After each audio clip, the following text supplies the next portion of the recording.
dengan gaji mingguan itu 500.000 per minggu. Itu saya bilang tugasnya ngapain ya, kamu hanya mempromosikan aplikasi ini untuk orang berbelanja murah. Untuk masalah suap menyuap itu bohong. Saya memiliki bukti, bahkan saya sendiri pun admin. Jadi kita itu hanya bekerja karena kita mendapatkan gaji, kita mendapatkan keuntungan konsinyasi kan karena kita melakukan pekerjaan. Kita bekerja siang dan malam hanya dengan tujuan untuk bisa membantu suami kita.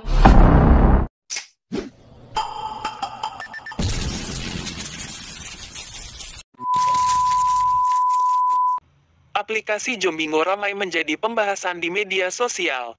Banyak orang yang mengaku sebagai korban Jombingo. Dikutip dari berbagai sumber, Jombingo ini adalah sebuah e-commerce yang menyediakan produk atau barang dengan harga yang mudah. Jika e-commerce lain bisa langsung membeli, di Jombingo member harus mengundang teman lebih dulu. Jika teman atau tim sudah terkumpul, maka baru bisa membeli produk yang sama. Nantinya ada sistem undian. Siapa saja yang bisa menjadi pemenang barang dan bisa langsung dikirim kepada pemenangnya. Untuk member yang tidak berhasil menang, uang yang sudah ditopuk oleh pengguna akan kembali ke saldo utama dan disebut bisa kembali ke rekening bank member. Bingobi Digital Kreasi atau perusahaan yang menaungi Jombingo juga telah terdaftar di os.go.id dengan NIB 1.910.220.089.092 dengan status aktif dan status migrasi OSSRBA. Sebelumnya diberitakan heboh di media sosial orang mengeluhkan tertipu aplikasi Jombingo. Aplikasi ini mengaku sebagai e-commerce yang menawarkan harga murah untuk produk yang dijual. Dikutip dari akun TikTok @mr.k** diposting sebuah video yang menunjukkan kantor Jombingo di Jakarta dan Bandung sudah kosong. Orang-orangnya pada kabur. Lalu gimana dengan nasib orang yang topuk puluhan juta bahkan ratusan juta? Kalau sudah gini siapa yang mau disalahkan? Tulisnya. Dikutip Selasa tanggal 27 Juni tahun 2023. Dijelaskan pula Jombingo adalah aplikasi yang awalnya menawarkan belanja barang murah serba Rp10.000 tapi cara belinya dengan mengajak orang lain yang belum mendownload aplikasinya. Setelah beredar dan viral di media sosial tentang korban Jombingo, ada admin karyawan Jombingo klarifikasi. Dikutip dari channelnya Roy Sakti. Klarifikasinya seperti ini. Kalau saya pribadi saya awalnya melihat status wasepupu dengan barang 10.000 saya tertarik untuk membelinya. Saya sebagai ibu rumah tangga kalau ada barang 10.000 pasti tertarik. Tidak terpikir akan sejauh ini karena saya rajin belanja ngundang orang. Saya dihubungi Miss Jenny.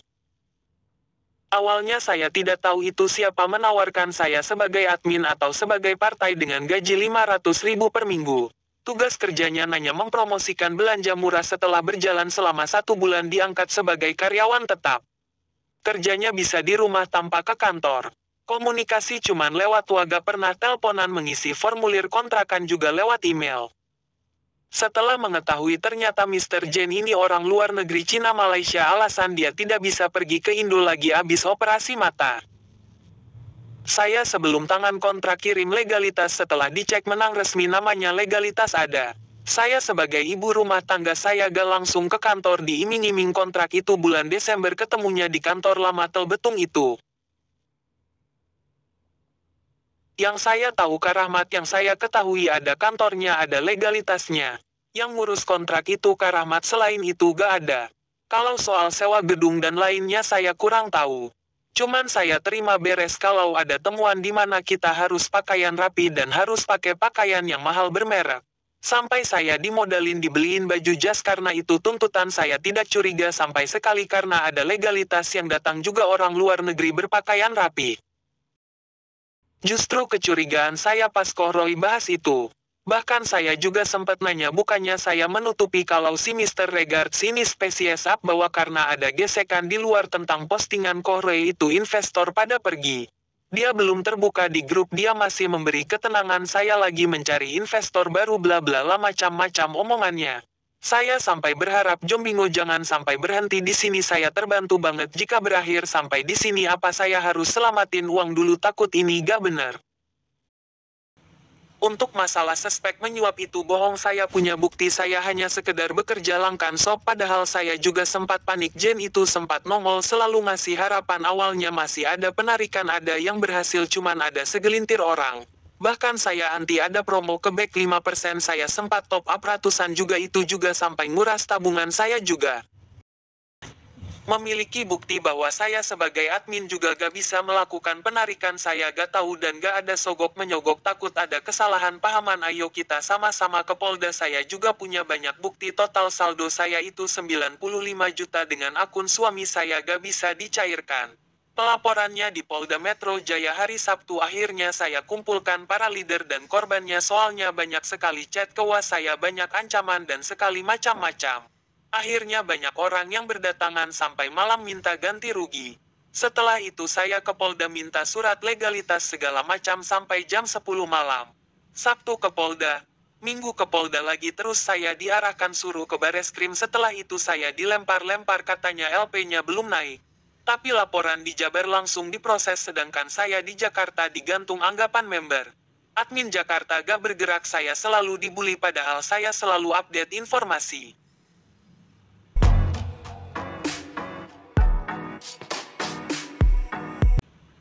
Itulah ucapan klarifikasi admin atau karyawan Jombingo, sebenarnya panjang sekali yang dia ceritakan secara rinci. Cuman admin hanya mengambil yang penting-penting saja. Jika pengen jelas secara rinci silahkan kunjungi channel Roy Sakti.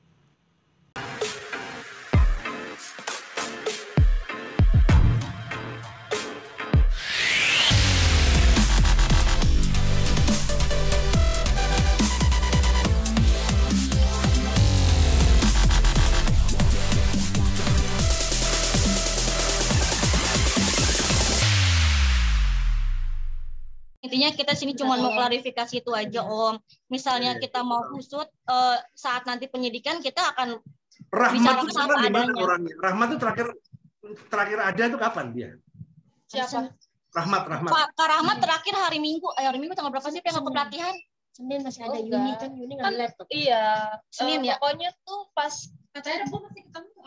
Rebo ya masih ketemu ya. Rebo masih Rebo ketemu. masih ketemu. Sebenarnya gini, Kak Rahmat sendiri pun masih bisa dihubungin sih Om. Masih maksudnya kasih informasi segala macam, masih mau bantu gitu Kak, ini gimana. Sampai terakhir semalam itu aku minta, Kak tolong Kakak mungkin tahu pencairan dana ini nih alirannya kemana. Aku bilang gitu. Bisa nggak kita cek, dibekukan dulu biar tahu nih dananya udah ditarik sama PT atau belum. Aku terakhir mintanya itu sih Om.